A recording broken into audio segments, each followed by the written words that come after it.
इन्होंने हिजाब पहना है, इनविजिबल हिजाब पहना है, 420 का हिजाब पहना है, झूठ झूठ फैलाने का हिजाब पहना है, जिसको हमको इनके चेहरे से उठाना पड़ेगा। जो जो इलीगल है वो टूटेगा, जो कानून है वो पूरा कार्रवाई होगा।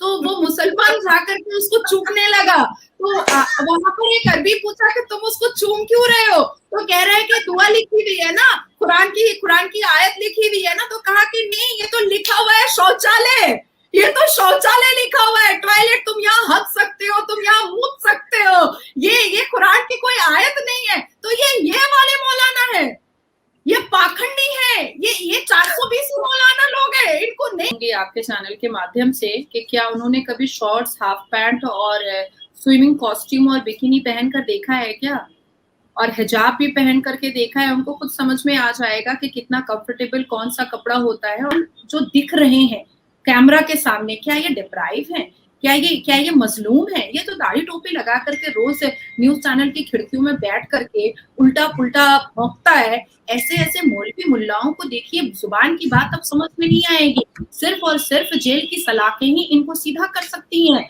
और मिनिस्टर महमूद अली, उनका ताजा तरीन बयान आया है जो बुर्के को लेकर, जो स्कूल में एग्जामिनेशन हॉल में लड़कियां बच्चियां पहनती हैं, उसको लेकर उन्होंने कहा है कि हमारे देश में सबको जो भी कपड़े पहनने हैं वो होने चाहिए, और ये हेडमास्टर और इस तरह के लोग जो है बच्चों के ऊपर जबरदस्ती कर रहे हैं, और जो औरतें या बच्चियां वेस्ट यूरोपियन कपड़े पहनती हैं तो वो अच्छा नहीं लगता।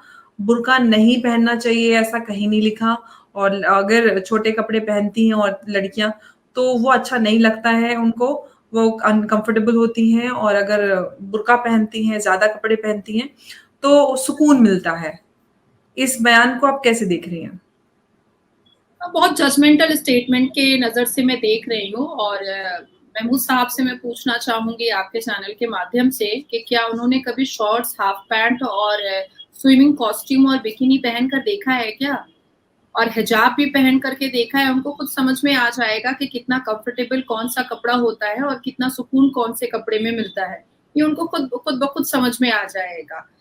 मैं देखिए, हिजाब का जहां तक मुस्कान का मैटर है, अंबर, मैं एकदम क्लियर कह देना चाहती हूँ कि मुस्कान का लिंक और कनेक्शन कहाँ से था, ये हम लोगों को चंद महीनों में ही समझ में आ गया था, जब एक टेररिस्ट ने हरे झंडे के सामने खड़े होकर के मुस्कान की तारीफ की थी, तभी हमें समझ में आ गया था। बहुत सारे क्वेश्चंस मैंने तब भी किए थे कि आखिर ये पैसा आ कहाँ से रहा है।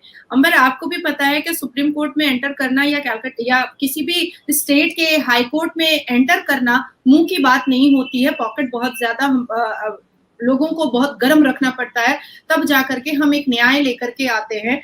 और मुस्कान अगर बहुत मिडिल क्लास फैमिली से हैं और शिक्षा ले रही थी, तो पहला सवाल ये उठता है कि उन्होंने कुरान का पहला वर्ड इकरा को ना सपोर्ट करके उन्होंने हिजाब को क्यों सपोर्ट किया, जिसमें जिस हिजाब के बारे में कहीं पर भी कुरान में लिखाई भी हुआ नहीं है कि हमने अबाया, बुर्का, हिजाब ऐसी कोई चीज पहननी पड़ेगी। सूर्य अल-नूर की बहुत बार बात होती थी, लेकिन सूर्य अल-नूर में भी ऐसी कोई बात नहीं थी, कहा गया था कि तन को ढक करके रिवीलिंग कपड़े नहीं पहनने।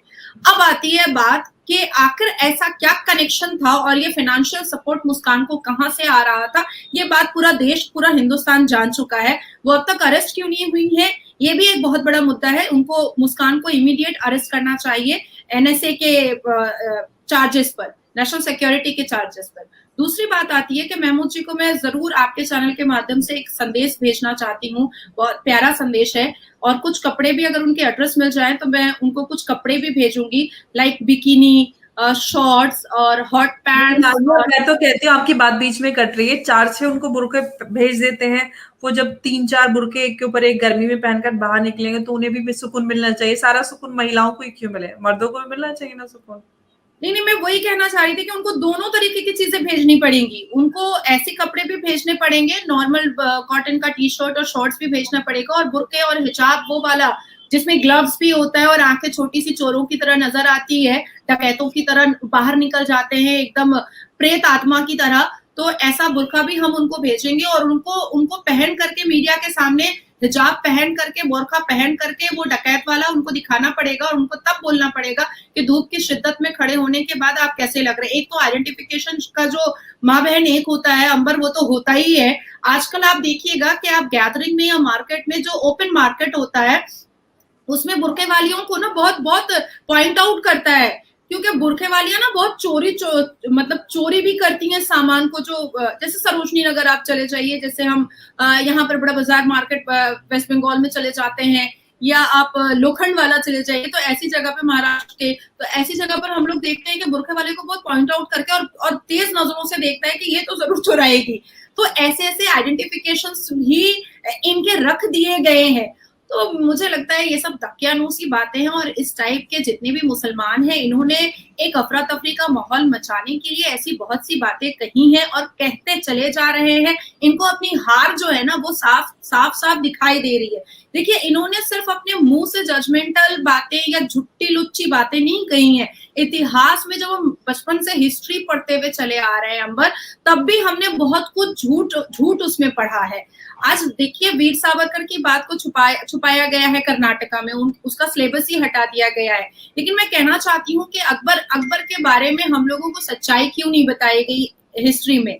मैं थोड़ा सा इसको डिटेल में बोलना चाहूंगी कि, और तब मैं मुद्दे पर आऊंगी कि क्यों ये महमूद और ये जितने भी साजिद हैं और ये मौलाना रशीदी हैं, ये लोग क्यों ऐसी चीजें झुट्टी लुच्ची बातें करते हैं, लेकिन जो सच बात है उसको ये लोग बुक से सिर्फ नहीं बल्कि लोगों का दिमाग से भी हटा देना चाहते हैं। और सच्चाई का सामना जो है ना, इनके अंदर करने की काबिलियत और लियाकत नहीं है, हिम्मत भी नहीं है ऐसे ऐसे मौलवी मुल्लाओं की। देखिए, अकबर के पिता का नाम हमने हमेशा क्या सुना, हुमायूं।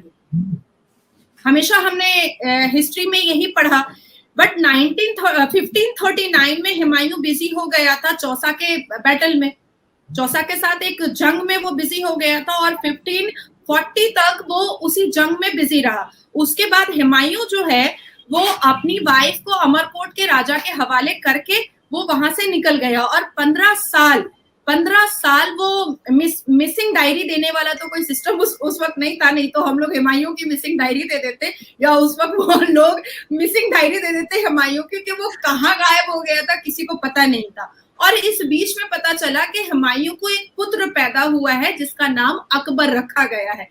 अब आप मुझे बताइए कि जो आदमी 1539 से लेकर के पूरा 15 साल स्ट्रेट गायब रहा, तो क्या उसने उड़ के दुआओं में फूंक करके अपनी बीवी के पेट में बच्चा दे दिया, या उसने नमाज में दुआ करके बीवी के पेट में बच्चा दे दिया, या ये अकबर का नुत्फा ही कोई और है? ये भी तो क्वेश्चनेबल है। तो ये तो इतिहास है, ये तो हिस्ट्री है जिसको हिस्ट्री की किताब से छुपाया गया है। और खास करके मुस्लिम स्कूल जितने भी हैं, उर्दू स्कूल जितने भी हैं, उन स्कूलों से इसको छुपाया गया है। मैं खुद उर्दू स्कूल की स्टूडेंट हूँ और मैंने ये नहीं पढ़ा था, और तब जा करके मैंने दिल्ली से एक किताब मंगवाई लाइब्रेरी से, और तब मैंने इस इतिहास को पढ़ा। तो महमूद हुआ, साजिद रशीदी हुए, या मौलाना अरशद मदनी हुए, ये सब जैसे मौलवी मुल्लाओं ने अफरा तफरी का माहौल जानबूझ करके मचाया है। और ये पता है, मुसलमानों के करियर को और मुसलमानों के फ्यूचर को खराब करने के लिए ये सब कुछ कर रहे हैं, जिसमें इनके मुफाद है, जिसमें इनका फायदा है।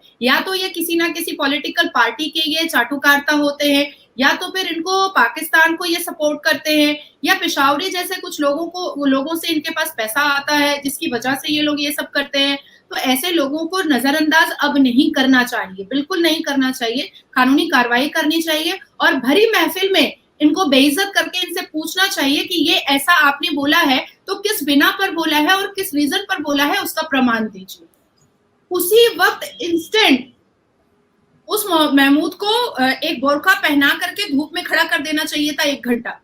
अपने आप बाप का नाम भूल जाता और कहता कि इसको खोलो भैया, अब तो इसको खोलो। जी, बिल्कुल आपने सही कहा। और नाज़िया, अभी 3-4 दिन पहले की एक रिपोर्ट भी थी जिसमें जावेद नाम का एक लड़का आयशा बनकर मर्दों का वहां पे अस्पताल में इलाज कर रहा था, और जब हिजाब और बुर्का मुंह खोला गया तो पता चला कि अंदर जावेद निकला। तो सिक्योरिटी ब्रीच भी होता है, बहुत सारी ऐसी चीजें हैं जिसको लेकर सवाल भी उठते हैं, लेकिन इसको जस्टिफाई किया जाता है। और इनफैक्ट अभी हमने देखा कश्मीर में भी बीते दिनों बुर्के को लेकर, अबाया को लेकर ये मामला सामने आया, जिसमें लड़कियों ने प्रोटेस्ट भी किया कि हमारे नबी का फरमान है, आप कैसे रोकोगे। सऊदी अरेबिया ने एग्जामिनेशन हॉल में अबाया बुर्का बैन कर दिया, लेकिन भारत में पहले तो हिजाब था, अब बुर्के को भी, अबाया को भी लागू करवाने की कोशिश हो रही है। ये किस तरफ जा रहा है भारत?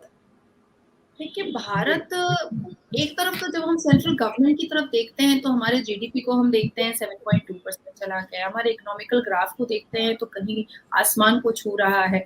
और एक तरफ जब हम आते हैं मुस्लिम कम्युनिटी की तरफ, तो इन्होंने हमेशा से एक चीज का अफवाह बनाया है कि मुसलमान बहुत डिप्राइव है, मुसलमानों को के ऊपर बहुत जुल्म और सितम किया जा रहा है। तो ये जो इतने सारे मुसलमान, अभी हालिया में हमने देखा डच का एक यूट्यूबर है, उसको पकड़ करके एक मुसलमान ही मारा क्योंकि वो नमस्ते बोला, उससे पूछ रहा है, वो टोपी लगा के दारू पी करके इशारा कर रहा है। तो ऐसे मुसलमान जो दिख रहे हैं कैमरा के सामने, क्या ये डिप्राइव है? क्या ये मजलूम है? ये तो दाढ़ी टोपी लगा करके रोज न्यूज चैनल की खिड़कियों में बैठ करके उल्टा पुल्टा भौंकता है। ऐसे ऐसे मौलवी मुल्लाओं को देखिए, जुबान की बात अब समझ में नहीं आएगी, सिर्फ और सिर्फ जेल की सलाखें ही इनको सीधा कर सकती हैं, और कोई इनको दुरुस्त करने के लिए और कोई चारा बचा नहीं है। देखिए अंबर, मैं हमेशा एक चीज कहती हूँ, और हम सबको पता है कि कुत्ते की दुम बहुत टेढ़ी होती है, 10 जन्म भी गाड़ दीजिए तो वो टेढ़ी की टेढ़ी ही निकलेगी। अब आप बताइए कि औरंगजेब ने 46,000 हिंदुओं का मर्डर किया था, फिर भी उसको पाकिस्तान अपना नेता समझते हैं, फिर ये हिंदुस्तान के मुसलमान क्यों समझते हैं? औरंगजेब ने मंदिरों से और हिंदू के घरों से बहुत सारे गोल्ड ऑर्नामेंट, बहुत सारी वैल्यूएबल चीजें, बहुत कुछ उसने लूटपाट किया था, और उसने अपने सल्तनत को आगे बढ़ाया था। अब आप मुझे बताइए कि ऐसे टेररिज्म माइंडेड औरंगजेब को हम क्यों महत्वपूर्ण समझे, हम क्यों इंपॉर्टेंस दें? ये लोग कत्ल और गारत को क्या कुरान कहते हैं? ये लोग बलात्कार और मोलेस्टेशन को और औरतों को नीचा दिखाने को इस्लाम कहते हैं?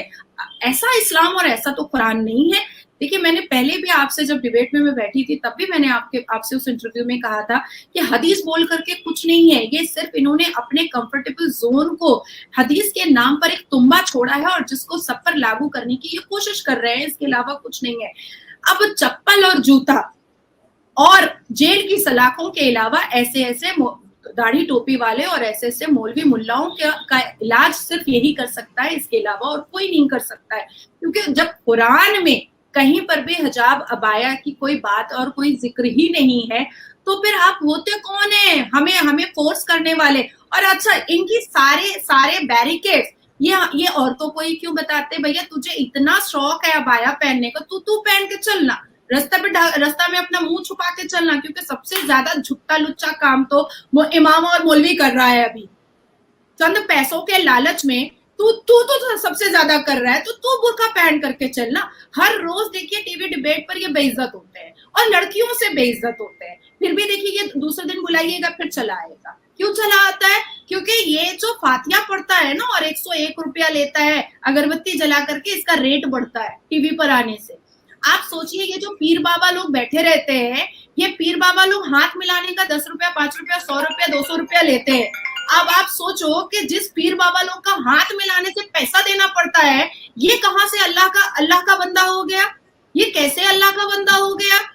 तो ये सब इनका रीजन है टीवी पे आने का, या अपनी बातों को रखने का, या ट्रोल होने का, या फेमस होने का।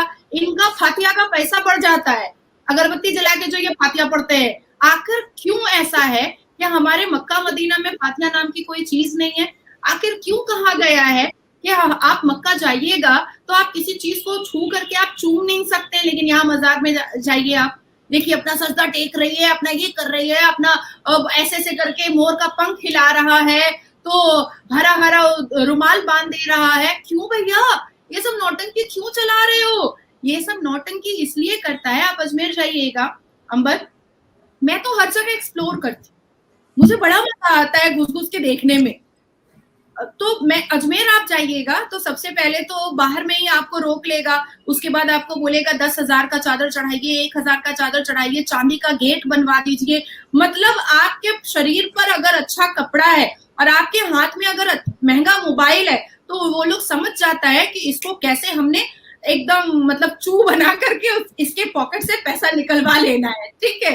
तो 10,000 का चादर, और देखिए यहाँ लंगर खिलवाइए, यहाँ पर आप 10,000 रुपए 11,000 रुपए दीजिए तो यहाँ पर इतने लोग खा लेंगे, और उसके बाद